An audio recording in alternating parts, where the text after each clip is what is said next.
I don't know who needs to hear this, but running your own business and being your own boss is a fucking lonely road.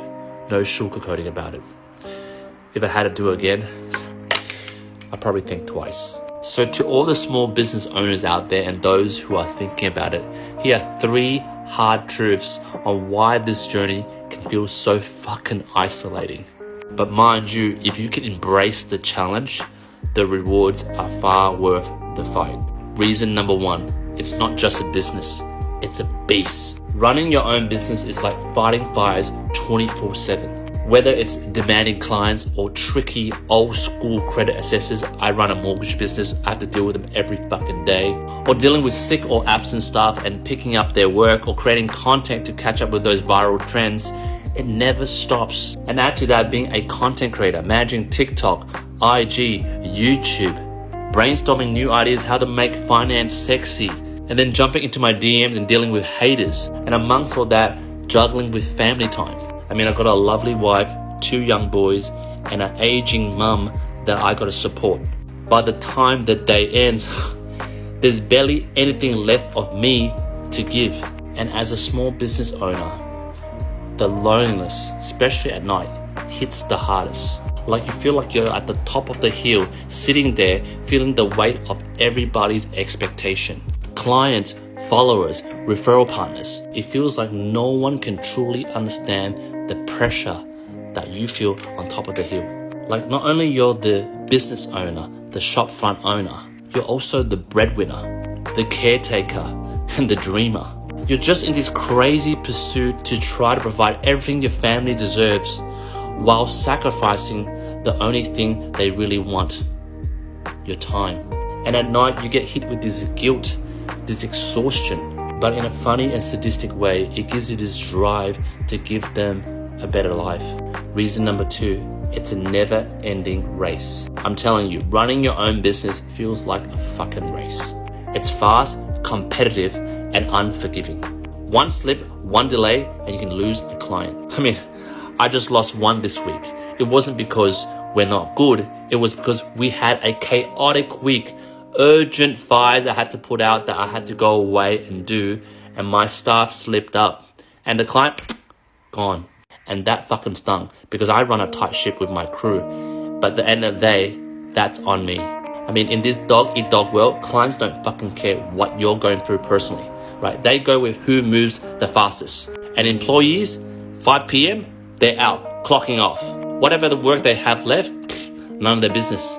And for me, just 5 minutes ago, I tucked my kids to sleep after a 30-minute downtime with them. And right now, after this video, it's currently 9:39 p.m. at the moment. I'll be walking my ass to my office computer, sitting back at my desk and picking up the pieces and stressing over what's still undone. And it's fucking isolating. My kids are asleep, my wife is asleep, and it's really hard to find people who understands what a self-employed small business owner is going through. Sure, I've got friends, I've got referral partners, some of them run small businesses, but we're also busy running at different paces. 1 month I'm busy, 1 month they're slow. We're never coinciding. There's never a moment where we feel solidarity. And sometimes I feel like I'm just gonna be back at that lonely hill on top, me sitting alone, watching the world race by, carrying the weight of it all. But even in this isolation, as I'm sitting on this lonely hill, I just tell myself, just keep pushing, Q. Because I'm telling you guys, small business owners, if you can find solidarity in what I'm trying to say to you. Because running a business does feel like a race, but it isn't about speed. It's about resilience. Reason number 3, you start choosing solitude. You see, humans are creatures of habit and comfort.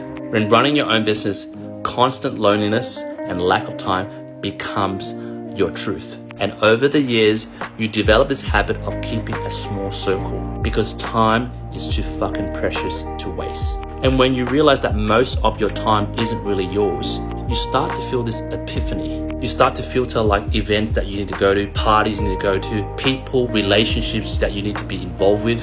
You ask yourself one filtering question: is it worth my time? For example, I stopped going to parties where I don't know anyone. What's the point of spending hours making small talk with people I'll never see again? Or wasting time with non-reciprocal relationships? I have learned to distance myself from people who only reach out when they need something. It's fucking exhausting giving energy to relationships that's one-sided. At the end of the day, folks, if you stayed thus far, kudos to you. Running a successful business is about logic. Learning to do the right things at the right time and avoiding doing the wrong things at the wrong time. As a small business owner, you and I, we constantly need to ask ourselves, am I using my time wisely? I mean, at the end of the day, from resisting loneliness and eventually accepting it, then understanding it and finally appreciating it, it's in that journey that you realize how precious your time really is. And that is why I am brutally honest and upfront without beating around the bush on how I show up on social media and with people in real life. If you don't like me for who I am, then fuck off. I don't have fucking time to be fake with people with the limited time I have. If you can come to this epiphany, you become more matured as a business owner. I've been doing it for the last 15 years and trust me, I was finding myself until now. This is my true self. I was once the people pleaser. I was once the people that were like, oh, I will do anything to resist conflict. But this is me showing up raw, authentic self. And trust me guys, the 3 hard truths I talked about, yes, loneliness does suck, but I'm telling you, without learning about loneliness, first resisting it, then accepting it, and then now embracing it, I wouldn't have been the person I am today. It's at the deepest and darkest depths of our loneliness, while sitting on top of that lonely hill by ourselves, that we find clarity on what's important in our life, and that's when true focus begins. Jump in the comments. Let me know what you think.